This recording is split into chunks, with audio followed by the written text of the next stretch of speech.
ओम। आज का रात्रि क्लास है 13 जून 1968।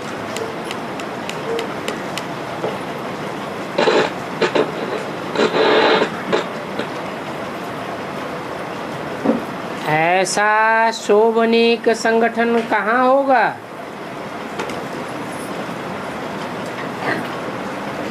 शोभनीक भी है और फिर पवित्रता का भी संगठन है।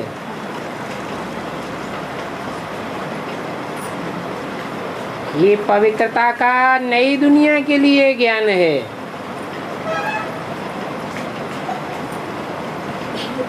ये ज्ञान और तो कोई देगा नहीं।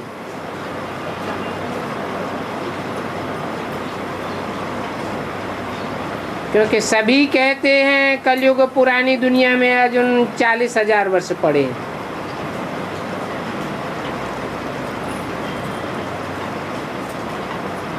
अब 40,000 वर्ष पड़े हैं तो दुनिया पुरानी तो हुई नहीं। 40,000 वर्ष के बाद तमो प्रधान पुरानी दुनिया होगी। और भगवान तो आवेगा ही पुरानी दुनिया में।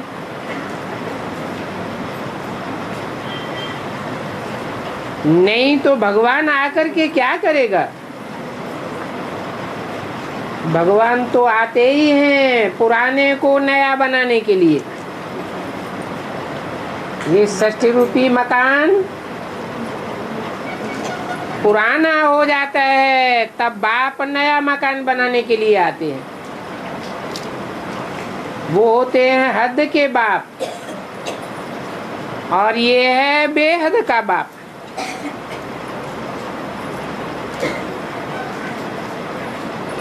तो भगवान आकर के जरूर तमो प्रधान दुनिया को नई सतो प्रधान दुनिया बनावेंगे। नहीं तो आकर क्या करेंगे? बुलाते भी हैं हम पतित बने हैं। पतितों को पावन बनाने के लिए आओ। अच्छा तो कब से पतित बने? ये बात भी तुम जानते हो। देवताएं तो पावन थे, वो पतित तो होते नहीं। उनको तो श्रेष्ठाचारी कहा जाता है।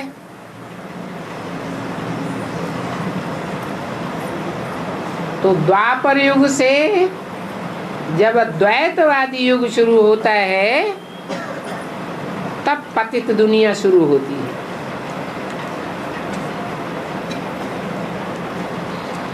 तो जो बच्चा बुद्धि है उनको समझाना है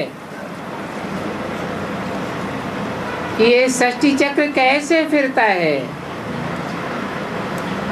तमो प्रधान से सतो प्रधान और सतो प्रधान से तमो प्रधान, पुराने से नया और नए से पुराना होता रहता है।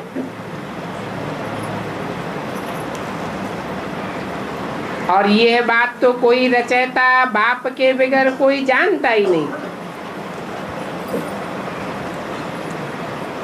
वो रचयिता बाप ही षष्ठी के आदि मध्य अंत का नॉलेज देते हैं।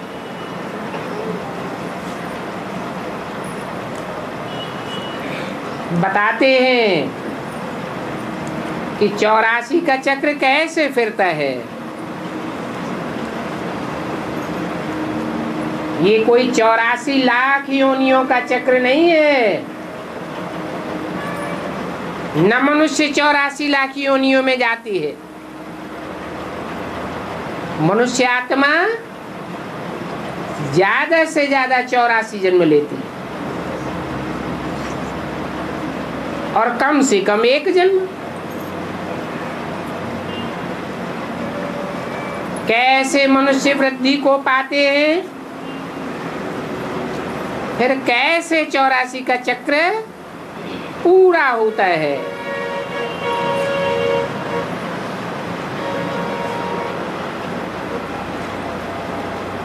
तो जरूर सृष्टि की आयु पहले कम होती है, जनसंख्या भी पहले कम होती है, फिर अंत में बहुत हो जाती है। सतयुग आदि में बहुत थोड़े होते हैं और कलयुग अंत में बहुत जास्ती हो जाते हैं। सारी मनुष्य सृष्टि का बीज रूप बाप तो एक ही है। वो एक ही मनुष्य सृष्टि का बाप रचयिता गया हुआ है और ये सब उनकी रचना है। तो जानना चाहिए ना कि इतनी बड़ी मनुष्य सृष्टि में, इस मनुष्य सृष्टि रूपी झाड़ में वो पहला पहला बीज रचयिता बाप कौन है। जैसे कोई वृक्ष का बीज बोया जाता है, झाड़ विस्तार को पाता है, परिपक्व अवस्था में जब पहुंचता है तो पहला पहला फल निकलता है। उस फल के अंदर जरूर बीज भी होगा।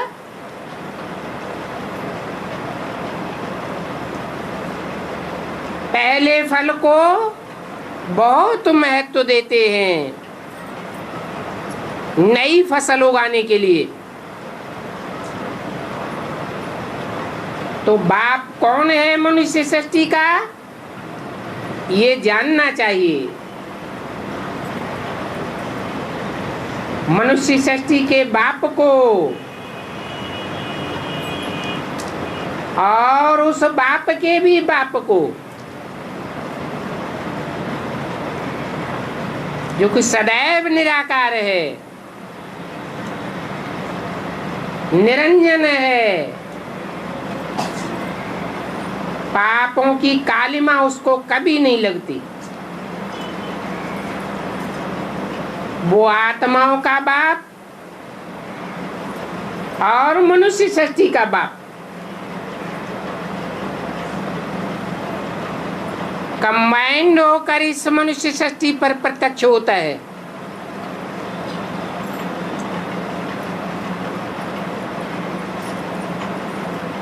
साकार बाप निराकार को प्रत्यक्ष करता है और निराकार बाप मनुष्य सृष्टि के साकार बाप को प्रत्यक्ष करता है।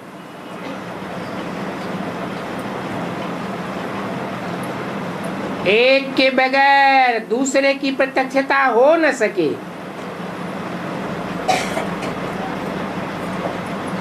तो बाप कहते हैं इस सृष्टि चक्र को जानने से तुम चक्रवर्ती राजा बन जाएंगे।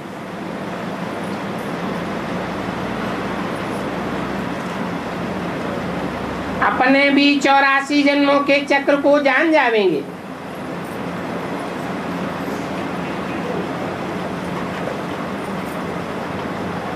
घर में भी मित्र संबंधी आदि होते हैं तो उनको भी समझा सकते हो।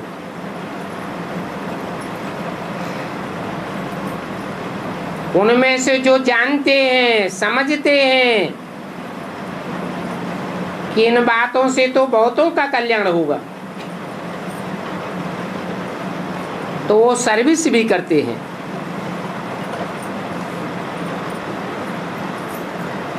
बच्चे भी सर्विस करते हैं।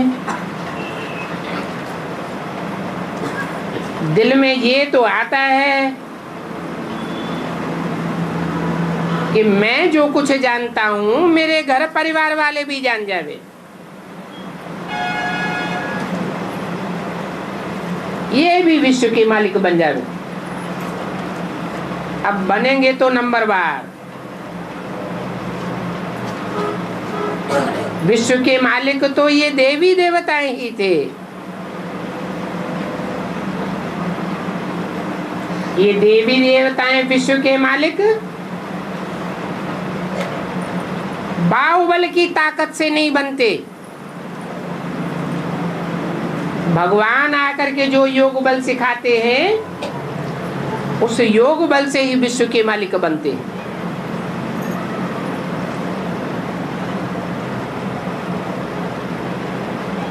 और सारे विश्व का मालिक तो एक विश्वनाथ ही गाया हुआ है, बाकी तो नंबरवार बनते हैं।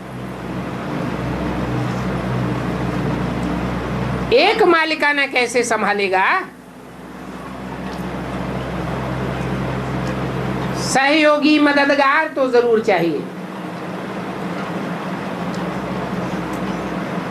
तो नंबरवार राज्य अधिकारी बन जाते हैं।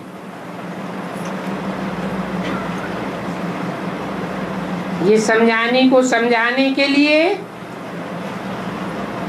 तुम्हारे बुद्ध रूपी पॉकेट में ये त्रिमूर्ति शिव का बैज तो पड़ा हुआ है कि वो निरंजन निराकार शिव कैसे तीन मूर्तियों के द्वारा तीन कर्तव्य करते हैं।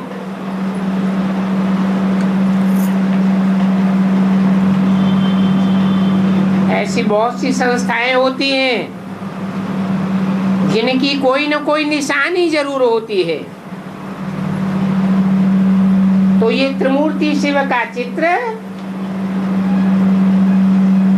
और इसमें पीछे की ओर दिया हुआ लक्ष्मी नारायण का चित्र, जो मनुष्य जीवन का लक्ष्य है, नर से नारायण बनना, ये बैज है तुम्हारे देवता कुल की निशानी।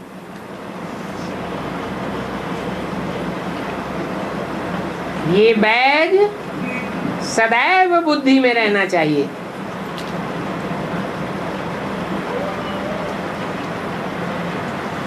मनुष्य से देवता कैसे बनते हैं वो भी बच्चों को समझाना है। जो पूज्य देवताएं थे सतयुग त्रेता में, वो द्वापर कलयुग में कैसे पुजारी बन गए।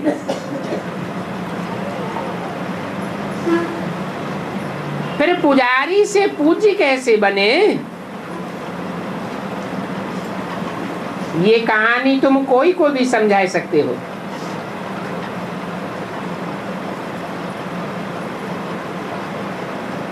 जो इतनी सिंपल कहानी को कुछ भी समझते नहीं है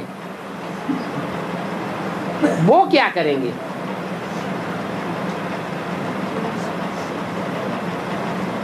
वो कोई की सर्विस तो कर न सके, तो जो सर्विस नहीं कर सकते हैं वो फिर डिसर्विस ही करेंगे। किसी का कल्याण तो कर नहीं सकते तो जरूर कल्याण ही करते रहेंगे। ऐसे फिर सदगुरु की निंदा के पात्र बन जाते हैं। गायन भी है, सदगुरु निंदक ठौर न पावे। सदगुरु आते हैं तो सच्ची दुनिया स्थापन करते हैं। उसका नाम ही है सच्चखंड सतयुग।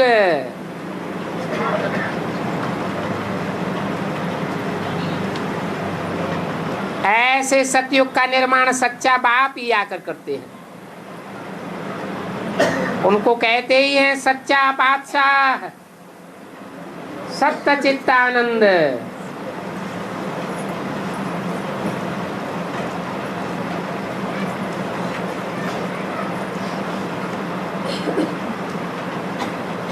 आत्माएं तो दो रूप धारण करती हैं,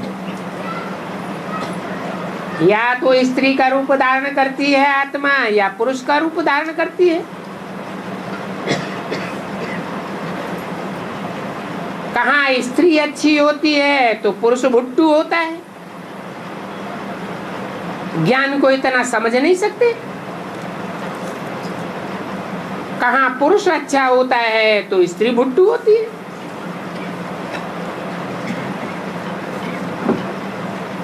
तुम अपना नाम बताओ, तो भी वंडर खावेंगे। ये वंडरफुल बात तुम बच्चों की ही बुद्धि में आती है कि शास्त्रों में जो भी नाम दिए हुए हैं, बाप की पढ़ाई के आधार पर तुम बच्चों ने जो काम किए हैं, वो काम के आधार पर नाम पड़े हुए हैं।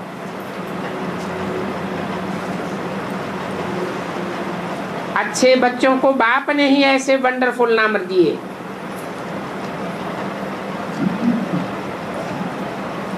नहीं तो निराकार भगवान आकर के नाम कैसे रखेंगे?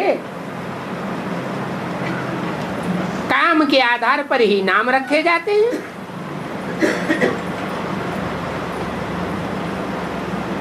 और नाम रखने वाला साकार होगा या निराकार होगा? साकार के सिवाय तो कोई नाम रख भी न सके। तो ये जो शास्त्रों में प्रसिद्ध नाम है, युधिष्ठिर, अर्जुन, दुर्योधन, दुशासन, ये नाम कैसे रखे? तुमसे पूछता हूं,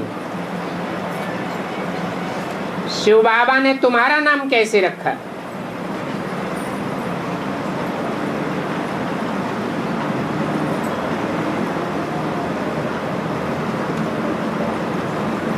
संदेश पुत्री को नाम किसने दिया?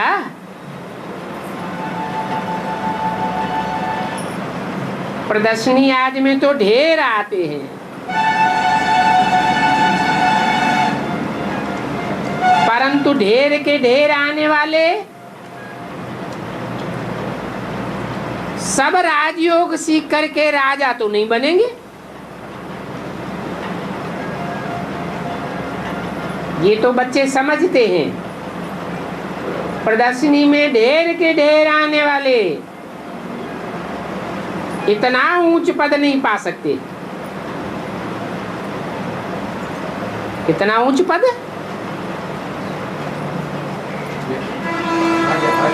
इतना कहते थे तो हाथ से इशारा करते थे। लक्ष्मी नारायण जैसा ऊंच पद तो नहीं पा सकते। ये तो राजाई की क्वालिटी है। हाँ, प्रजापद में आ जाएंगे, क्योंकि तुमको भी प्रजा तो चाहिए ना। तो बाप जो पढ़ाई पढ़ाते हैं, उस पढ़ाई को जो पढ़ते हैं वो राजा बन जाते हैं। नहीं पढ़ते हैं, सिर्फ संदेश लेकर के चले जाते हैं, तो प्रजा बन जाती है। और प्रजा में भी नंबरवार पुरुषार्थ अनुसार होते हैं। लास्ट में ढेर की ढेर प्रजा निकलती है। कोई फर्स्ट क्लास प्रजा राजाओं के दरबार में बड़े बड़े साहूकार राजा के नजदीक बैठते हैं। अधिकारी तो नहीं है, लेकिन प्रजा वर्ग में भी ऊंच पद वाले हैं।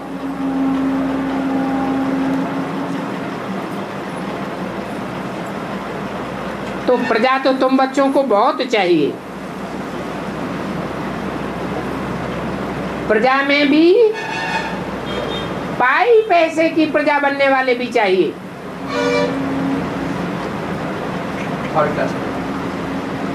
कोई दास दासी बनेंगे, प्रजा के भी दास दासी। कोई चांडाल बनेंगे, ये है पाई पैसे की प्रजा।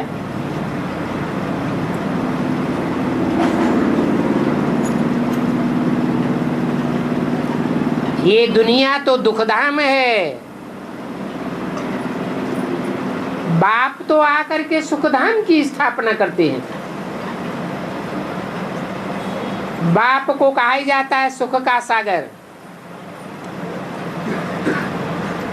सुखदाता।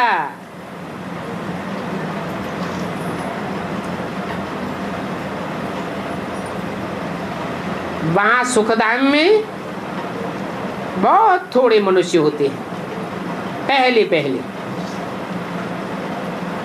और एक ही राज्य होगा, एक ही राजा होगा, एक ही कुल होगा, एक ही भाषा होगी।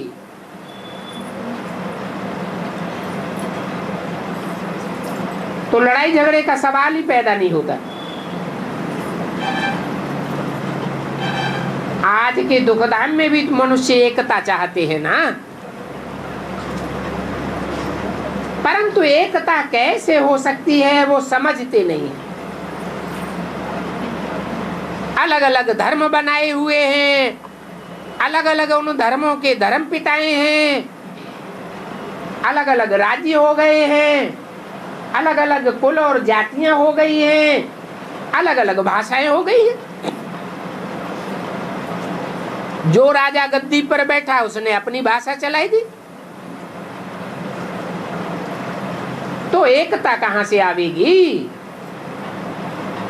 एकता तो तब ही आवेगी जब सारी मनुष्य सृष्टि का एक ही बाप पहचान में आवे।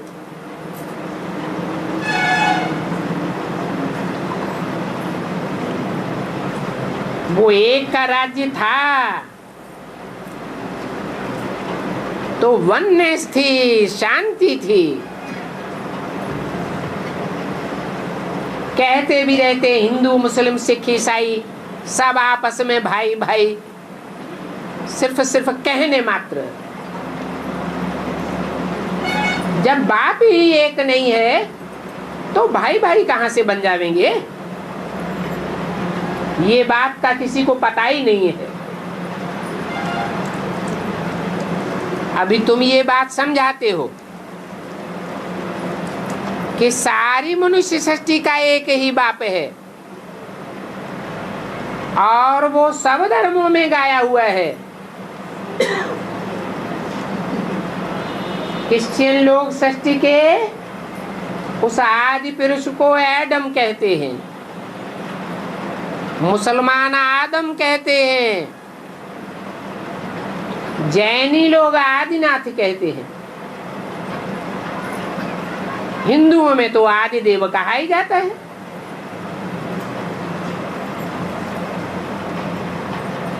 इस बात को जिन्होंने कल पहले से गहराई से जाना होगा वो ही जानेंगे, नहीं तो जैसे अभी तक कल्पना मात्र कहते रहते हैं कि सृष्टि का एक बाप था, आदम, एडम, आदिदेव, आदिनाथ। नामों में इतनी साम्यता भी दे दी है, परंतु पत्थर बुद्धि फिर भी नहीं समझते। कल पहले नहीं जाना होगा तो अभी भी नहीं जानेंगे। ये न जानने वाले, न समझने वाले, विनाश होगा तो सब खलास हो जाएंगे। अज्ञानियों का विनाश होगा और ज्ञानी तू आत्मा जो मुझे विशेष प्रिय है वो ही बच्चे इस सृष्टि पर रह जाएंगे। जो सारी सृष्टि के आदि मध्य अंत को जानने वाले होंगे। बल पहले जन्म की प्रजावर की आत्माएं होंगी, उनमें भी ये खसूसियत होगी कि वो एक बाप को जानेंगी, सृष्टि के आदि मध्य अंत को भी पहचानेंगी, जानेंगी। अभी तुम तो जानते हो कि हम इस मृत्यु लोक से अमर लोक में ट्रांसफर होते हैं।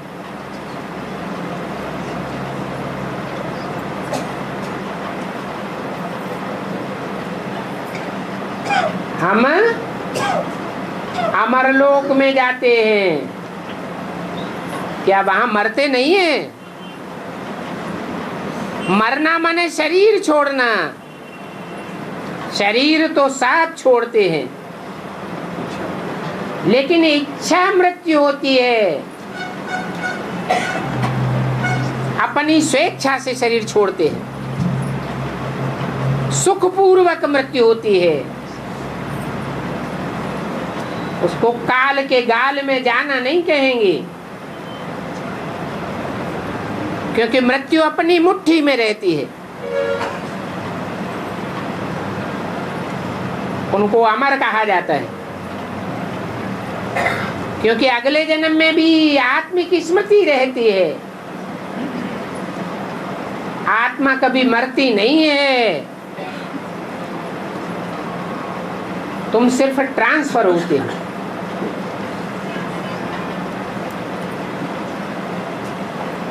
तुम्हारी ये पढ़ाई है भविष्य नई दुनिया के लिए। कोई ऐसे भी समझते हैं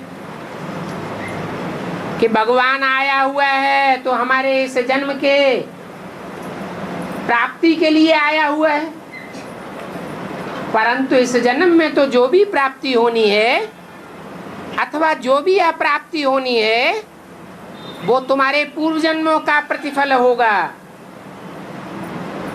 इसमें बाप कुछ भी नहीं कर सकते।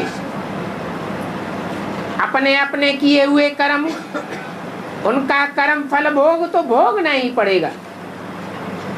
हाँ, भविष्य जन्मों के लिए अपनी कमाई कर सकते हैं, और वो भविष्य की कमाई तो सिवाय बाप के और कोई कराए नहीं सकता, क्योंकि ये ईश्वरीय पढ़ाई ईश्वर के सिवाय कोई पढ़ा ही नहीं सकता। इस पढ़ाई का किसी को भी पता नहीं है।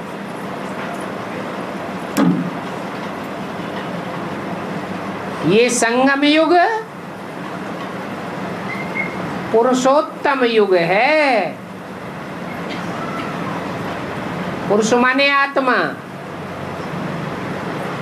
शरीर रूपी पुरी में आराम करने वाली।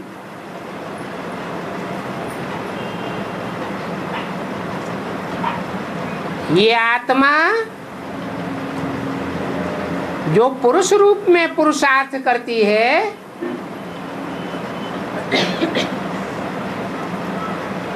वो नंबरवार पुरुषों के रूप में प्रत्यक्ष होने वाली है। बल इस सृष्टि पर 500 करोड़ मनुष्य हैं। जैसे माला के दाने, कोई नीचे कोई ऊपर, दो दाने एक समान नहीं हो सकते। ऐसे ही 500 करोड़ मनुष्य आत्माओं का सिजरा अपना अलग अलग स्थान पर होगा।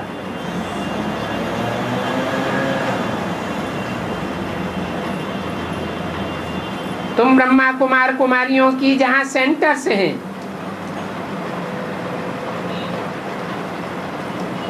तुम वहां आने वालों को कहो कि हम तो यहाँ पढ़ाई पढ़ते ही हैं भविष्य के लिए।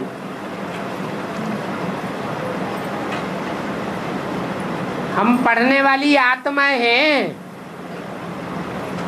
आत्मा का कनेक्शन अनेक जन्मों से है। हम पढ़ने वाली कोई देह नहीं है। और जो स्कूल पाठशालाएं होती हैं, जो भी कॉलेज आदि होते हैं, इंजीनियरिंग पढ़ते हो, डॉक्टरी पढ़ते हो या वकालत पढ़ते हो, सब इस देह की प्राप्ति के लिए पढ़ते हैं, एक जन्म के लिए। और भगवान बाप आकर देहधारियों को नहीं पढ़ाते हैं। किसको पढ़ाते हैं? जो अपन को ज्योति बिंदु आत्मा समझते हैं।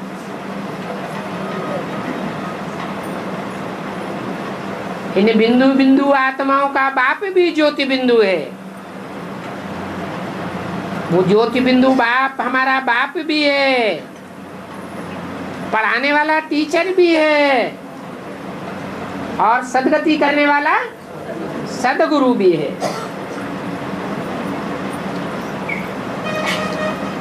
दुनिया में ऐसा कोई मनुष्य नहीं हो सकता कैसा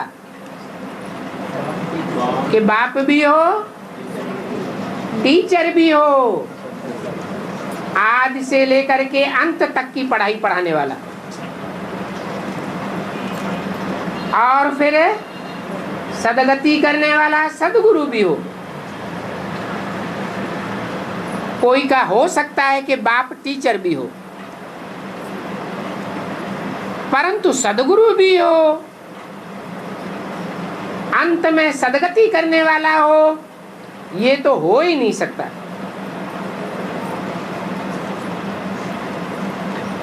ये हमारा बाबा कैसे हमारा बाबा है, कैसे गुरु है और कैसे टीचर है, ये बात भी बतानी होती है।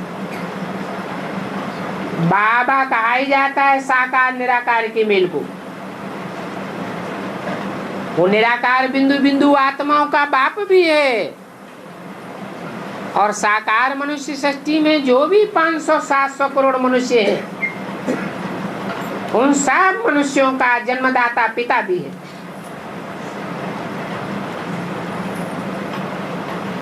दोनों का मेल हमारा बाबा है। वो हमारी मन बुद्धि की सदगति करता है। कौन? मन बुद्धि रूपी आत्मा। आत्मा ज्योति बिंदु मन बुद्धि स्वरूप है। इसकी सदगति करने वाला कौन सा बाप है? बिंदु बिंदु आत्माओं का बाप ज्योति बिंदु शिव, जो कभी भी शरीर के बंधन में नहीं बंधता, सदैव निरंजन निराकार है। वो हमारी आत्मा की सदगति करता है, बुद्धि की सदगति करता है, मन को अमन बनाने वाला है, और उसकी पढ़ाई हुई पढ़ाई को जो पढ़ता है अव्वल नंबर में, वो साकार मनुष्य सृष्टि का बाप है। उसके द्वारा सदगति करने वाला बनता है। आत्मा की सदगति नहीं करता। जिस शरीर में प्रवेश करता है उस शरीर की भी सदगति करता है, और उस शरीर से कनेक्टेड जो भी 500 करोड़ मनुष्य आत्माएं हैं, सब की नंबरवार सदगति होती है। कोई की अनेक जन्मों की सदगति होती है, कोई की एक जन्म की ही सदगति होती है। नंबरवार हैं। वही बाप हमारा टीचर भी है। एक एक बात की हिज्जे हिज्जे की समझानी देने वाला है। एक एक शब्द को क्लियर करने वाला है। टीचर कहा ही जाता है व्याख्या करने वाले को।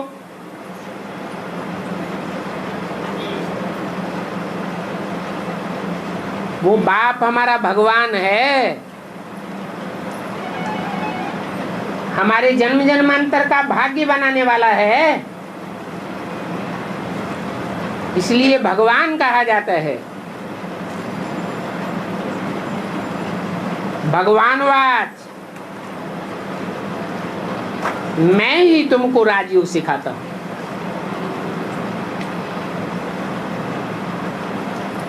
देश विदेश में ये इतने सन्यासी मारे मारे फिरते हैं, एडवर्टाइजमेंट करते हैं, हम प्राचीन राजयोग सिखाते हैं।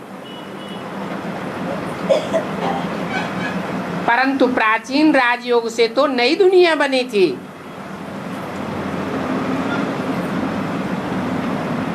पुरानी दुनिया स्वाहा हुई थी। पुरानी चीज तमो प्रधान होती है, नई चीज सतो प्रधान सुखदायी होती है। एक भगवान ही है जो नरक की तमो प्रधान दुनिया को स्वर्ग सतो प्रधान सतयुग बनाता है। कौन सी पढ़ाई से? राजयोग की पढ़ाई से। और ये राजयोग की पढ़ाई भी कोई आसन प्राणायाम जैसी कठोर पढ़ाई नहीं है, जैसा कि शास्त्रों में लिख दिया है। हजारों वर्ष तपस्या करते थे, ऐसी कोई बात नहीं। इस पढ़ाई का नाम ही है सहज राजयोग, सहज ज्ञान। बिना पढ़ा लिखा भी अच्छी तरह से समझ सकता है। कोई अंधा हो, लूला हो, लंगड़ा हो, कैसा भी हो, कोई भी जाति का हो, कोई भी धर्म का हो, गरीब हो, अमीर हो, स्त्री हो, पुरुष हो, सब कोई इस ज्ञान को ले सकता है। और इस ईश्वरी ज्ञान की कोई फीस भी नहीं है। वो मनुष्य गुरु तो राजयोग के नाम पर कितनी कमाई करते हैं, कितना पैसा कमाते हैं, बड़े बड़े महल मानियां अटारियां बना लेते हैं। उनका कितना मान मर्तबा होता है। और बाप तो देखो कैसे साधारण वेश में आते हैं, कोई पहचान भी नहीं सकता ये हमारा इतना ऊंचते ऊंच बाप है।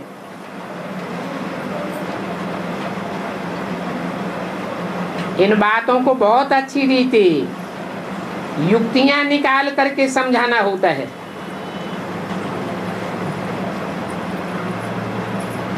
बच्चे तो ये बात समझते हैं कि याद की यात्रा के बगैर कोई का भी बेड़ा पार नहीं हो सकता। बेड़ा कहो, नैया कहो, ये शरीर ही आत्मा की नैया है। इस शरीर रूपी नैया अथवा बेड़ा में आत्मा बिठैया है और परमपिता परमात्मा बाप खेवैया है।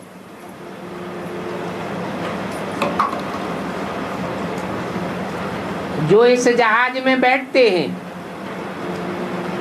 जो भी आत्मा रूपी नवैया इस बड़े जहाज का आसरा लेती हैं,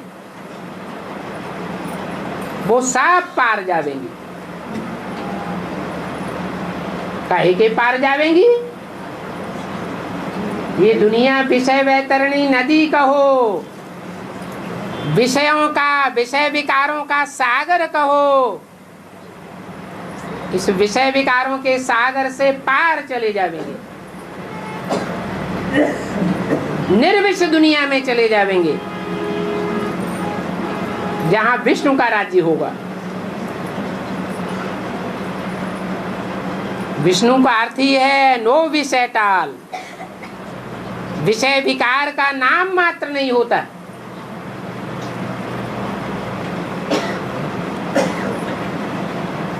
जिस नई दुनिया में हम जाने वाले हैं,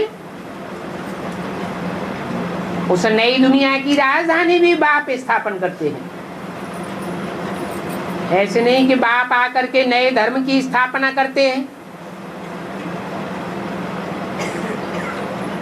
धर्म की स्थापना के साथ साथ राज्य भी स्थापन करते हैं, देवताई राज्य, और देवताओं की राजधानी भी स्थापन करते हैं। और धर्म पिताएं आते हैं, वो सिर्फ धर्म स्थापन करते हैं, राज्य की स्थापना अथवा राजधानी की स्थापना नहीं करते हैं। ये बाप तो आकर के तुमको राज भाग देते हैं। इस राजधानी में हाईएस्ट से लेकर के लोएस्ट तक भी पद होते हैं।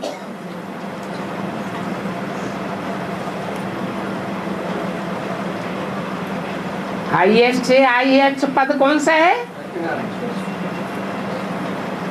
महाराजा महारानी। और वो भी कोई एक देश के नहीं, सारी दुनिया के महाराजा, विश्व महाराजन। ये हाईएस्ट पद है। फिर है नंबरवार, कोई विश्व महारानी बनते हैं, कोई नंबरवार राजाएं बनते हैं,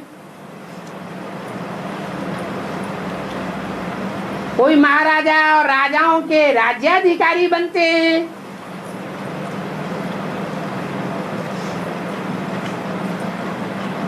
कोई राजा और रानी नहीं बनते हैं। सिर्फ राजघराने में जन्म लेकर के युवराज पद पाए लेते हैं।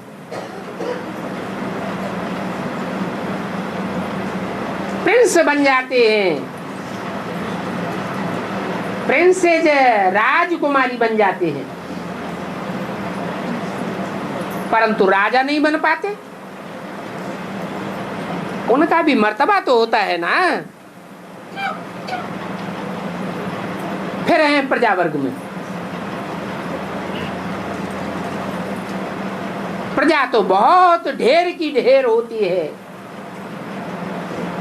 एक एक राजा की लाखों की तादाद में प्रजा होती है। कैसे बनती है? भगवान बाप आते हैं, भगवान बाप का परिचय जो बच्चे संदेश के रूप में औरों को सुनाते हैं, वो सब प्रजा बनती जाती है। उनमें से जो पुरुषार्थ करते हैं वो राजाई पद पा लेते हैं। अभी बच्चे समझते हैं हम ट्रांसफर होंगे तो ऊंच तो जरूर बनेंगे। लौकिक दुनिया में भी पढ़ाई पढ़ते हैं तो बेसिक स्कूल छोड़ करके ट्रांसफर होते हैं ना हायर क्लासेस में। स्थान बदल जाता है, टीचर बदल जाता है, तुम भी यहाँ ट्रांसफर होते हो।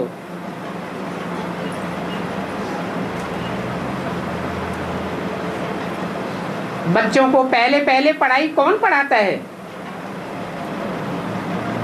लौकिक दुनिया में पढ़ाई पढ़ाने वाला पहले पहले कौन होता है? माँ होती है। ये भी बेहद की ईश्वरीय पढ़ाई है। इसमें पहली पहली बेसिक नॉलेज की पढ़ाई पढ़ने वाली इस सारी दुनिया की बड़े से बड़ी माँ, जिसका नाम शास्त्रों में ब्रह्म माने बड़ी माँ माने माँ, ब्रह्मा नाम गाया हुआ है।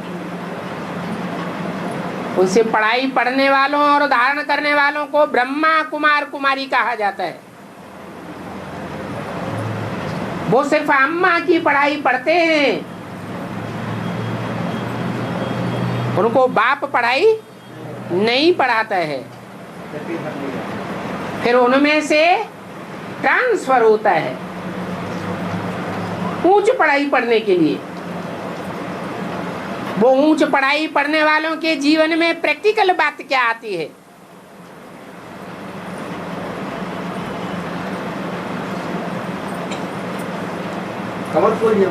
दुनिया में सारी दुनिया है शूद्र संप्रदाय।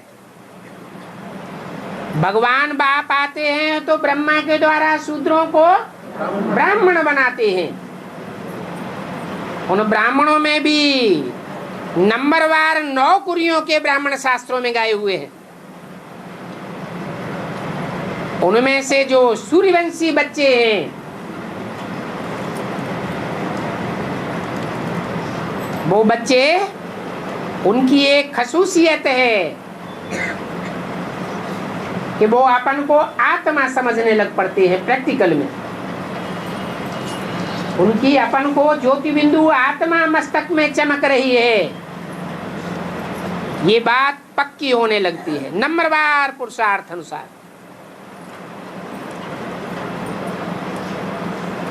इसके लिए बोला है आत्मा रूपी सुई की बेसिकली सारी कट उतरने पर तुम बच्चे डायरेक्ट बाप से सीखोगे। बीच में माँ या भाई बहन सिखाने वाले नहीं बनते, वो डायरेक्ट किससे सीखते हैं? एक बाप से सुनते हैं, एक बाप की पढ़ाई पढ़ते हैं, दूसरों की बातें कान पर नहीं धरते, क्योंकि जानते हैं एक से सुनेंगे तो अब भी विचारी ज्ञान होगा, अनेकों से सुनेंगे तो भी विचारी ज्ञान हो जाएगा। तो जरूर ऊंचते ऊंच की नॉलेज लेंगे तो ऊंच पद पावेंगे।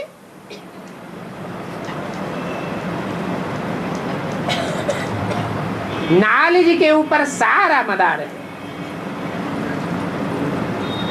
तो तुम बच्चे पढ़ाई में भी ट्रांसफर होते हो, फिर जब राजधानी स्थापन होती है तो राजधानी में भी तुम नंबरवार ट्रांसफर होते हो। कोई राजा महाराजा बनेंगे,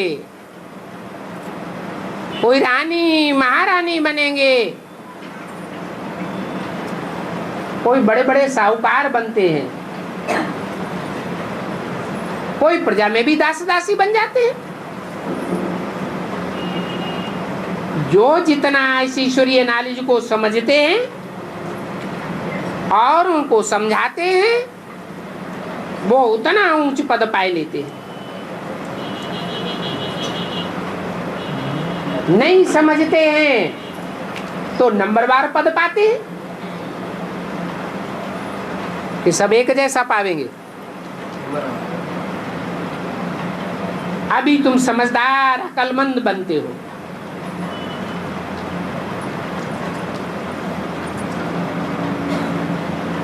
रावण के थप्पड़ से बिल्कुल नीच बन गए थे।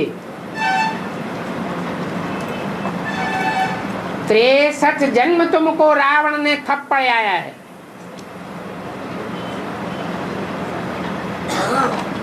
थप्पड़ मार मार मार के एकदम नीचे गिराई दिया।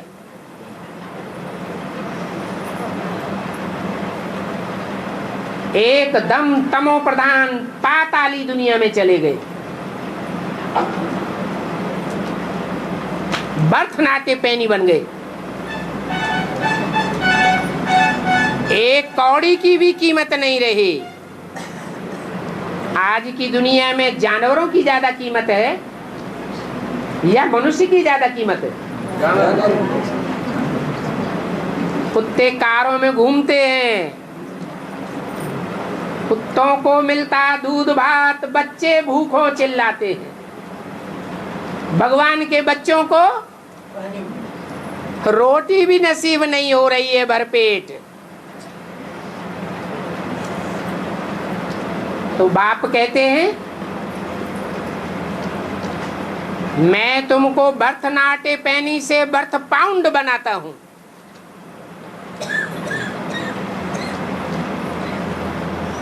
ये पुरानी दुनिया तो सारी भस्म हो जाएगी।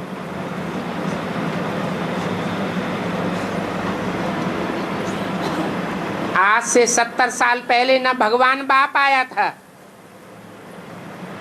न ये पुरानी दुनिया को भस्म करने के लिए बारूद एटम बम बना था। 70 साल के अंदर ही नई दुनिया बनाने के लिए बाप भी आ गया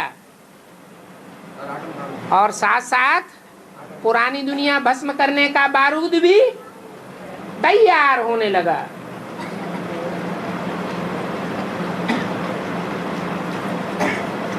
पहले पहले तो 20-20 मेगावाट की छोटी छोटे खिलौने तैयार हुए थे। उनका भी विस्फोट हुआ हिरोशिमा नागासाकी में जापान में, तो पूरे शहर के शहर नष्ट हो गए थे। अभी तो हजारों हजार मेगावाट के बम तैयार हुए पड़े हैं। कहते हैं हम ऐसी अनेकों दुनिया खलास कर सकते हैं।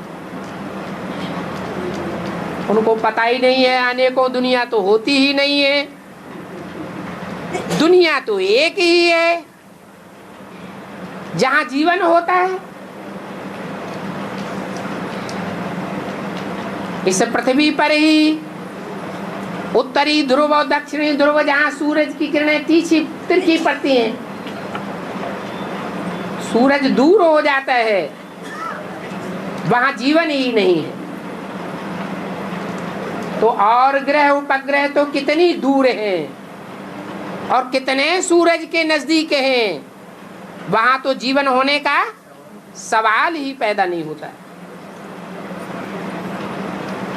तो बाप कहते हैं अभी ये सारी दुनिया के शूद्र संप्रदाय सब भस्म हो जाएंगे।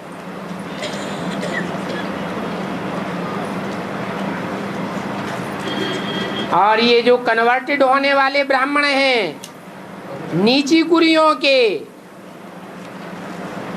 ये भी भस्म हो जाएंगे। क्यों? क्योंकि ये एक की पढ़ाई पढ़ने वाले नहीं हैं, ये अनेकों से पढ़ाई पढ़ने के आदी हैं 63 जन्मों के।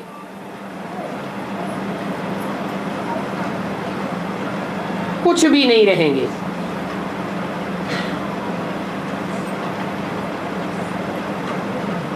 परंतु वह समझते थोड़े ही है कि इस दुनिया का ये हाल होने वाला है। तुम तो जानते हो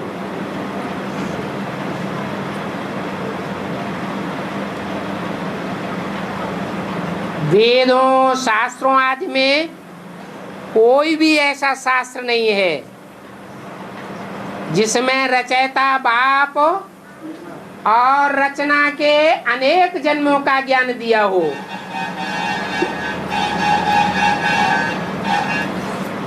कोई भी रचना के आदि मध्य अंत को नहीं जानते हैं। अभी बाप ही आकर के तुम बच्चों को बताते हैं। इस दुनिया में एक भी शास्त्र नहीं है और एक भी ऐसा शास्त्रकार नहीं हुआ जो रचयिता बाप और रचना के आदि मध्य अंत की नॉलेज दे सके।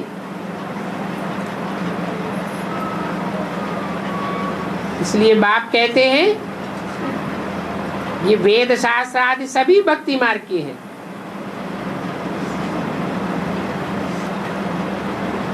भक्ति मार्ग से तुमने दुर्गति को पाया हुआ है। क्यों? कारण क्या? भक्ति अनेकों से आती है, माने रावण से आती है। रावण के कितने सिर? 10 मते हैं। एक मत से सदगति और अनेक मनुष्य गुरुओं की मत से दुर्गति होती है। 2500 साल की हिस्ट्री हमारे सामने मौजूद है। 2500 साल में मनुष्य शक्ति की दुर्गति होती आई है। मेंटलिटी नीचे गिरती जा रही है या ऊंची उठ रही है? नीचे गिर रही है। मनुष्य को मनुष्य की कदर ही नहीं। अभी बाप कहते हैं अपन को आत्मा समझो और फिर मुझे याद करो।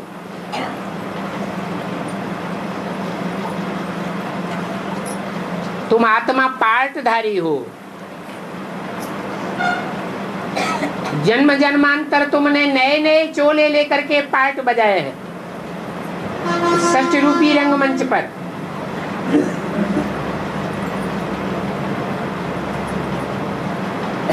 ड्रामा में पार्टधारी होते हैं ना। किनों को ऊंच पार्ट मिलता है, कोई को नीच पार्ट मिलता है। हीरो हीरोइन बुद्धुओं को बनाया जाएगा क्या? नहीं। ये ड्रामा प्लान अनुसार आत्माओं को पार्ट मिले हुए, नंबरवार पार्टधारी है। कोई अच्छे से अच्छा पार्ट बजाने वाले भी हैं जन्म जन्मांतर अच्छा महिमावान पार्ट बजाते हैं। कोई नीचते नीच पार्ट बजाने वाले भी हैं। ये सिर्फ दुनिया की ही बात नहीं है, हम ब्राह्मण बच्चों में भी अच्छे से अच्छे देखना हो तो यहाँ देखो, और बुरे के बुरे देखना हो तो भी यहाँ देखो। यहाँ शूटिंग हो रही है भ्रष्ट पार्टधारियों की और श्रेष्ठ पार्टधारियों की। शास्त्रों के देवताई चेहरे और आसुरी चेहरे अभी तैयार हो रहे हैं।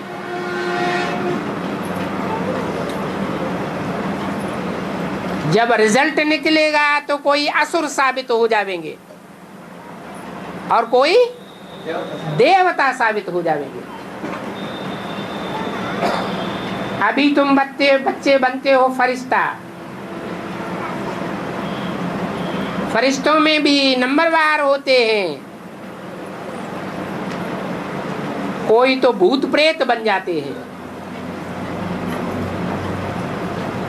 कोई सुखदायी आत्माएं होती हैं, कोई दुखदायी आत्माएं होती हैं।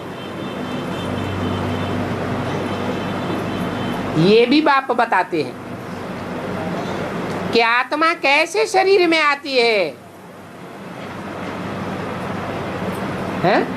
इस सत्य रूपी रंगमंच पर आत्मा पहले पहले शरीर में कैसे आई? नई दुनिया थी तो गर्भ महल में आत्मा प्रवेश करती है। परमधाम से सीधी उतर करके गर्भ महल में आती है। कोई भी प्रकार का दुख नहीं भोगती। फिर अनेक जन्म सुख के भोगने के बाद सुख भोगते भोगते देवताएं भी नीचे गिरते और तमो प्रधान द्वापर युगी द्वैतवादी दुनिया में आ जाते हैं। ये द्वैतवादी दुनिया रजो प्रधान दुनिया कही जाती है। रजो प्रधान में दुख भी होते हैं और सुख भी होते हैं। दुख ज्यादा और सुख कम होते हैं। उस समय आत्माओं के आने की परंपरा बदल जाती है। जो भी आत्माएं ऊपर से उतरती हैं गर्भ महल में नहीं आती, सुखधाम की दुनिया में नहीं आती। कहाँ आती है? दुखधाम में आती है। गर्भ जेल में प्रवेश करती है। परंतु पहला पहला जन्म किसी का गर्भ जेल में नहीं होता। जो भी आत्मा बाप के घर परमधाम से आवेगी वो पवित्र होगी या अपवित्र होगी?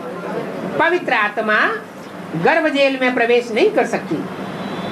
तो पहले पहले जरूर जो 33 करोड़ देवताएं हैं उन देवताओं में कोई एक में प्रवेश करती है।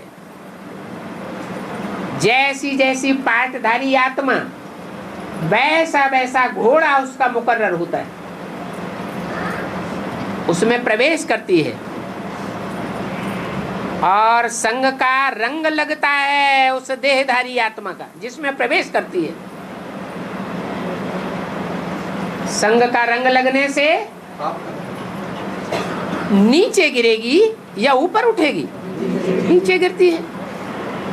तो चाहे इब्राहिम हो, बुद्ध हो, क्राइस्ट हो, कितने भी ग्रेट फादर्स हुए, सब इस दुनिया में आकर के नीचे गिरते गए। कितने भी बड़े बड़े विद्वान पंडित आचार्य क्यों न हुए हो, सबका पतन होता रहा। अभी इस दुनिया में सब पतित बन गए।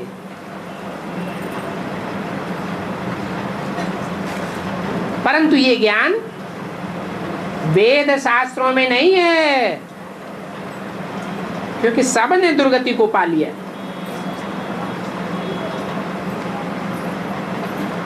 तो बाप कहते हैं तुम पाटधारी हो। पाटधारी अच्छा पाट बजाए तो वाहवाही होती है, या बुरा पाट बजाए तो वाहवाही होती है? वाहवाही होती है या हाहाकार होता है? तो बाप समझाते हैं आत्माएं कैसे शरीर में आती है। श्रेष्ठ शरीरधारियों में आवेंगी, देवता में आवेंगी तो वाहवाही का पार्ट बजाने वाली आत्माएं नंबरवार वाहवाही का पार्ट बजाती है। और भ्रष्ट शरीरों में आवेंगी, जो चोले पैदा ही होते हैं भ्रष्ट इंद्रियों से, उन चोलों में आती हैं तो आसुरी पार्ट बजाती है।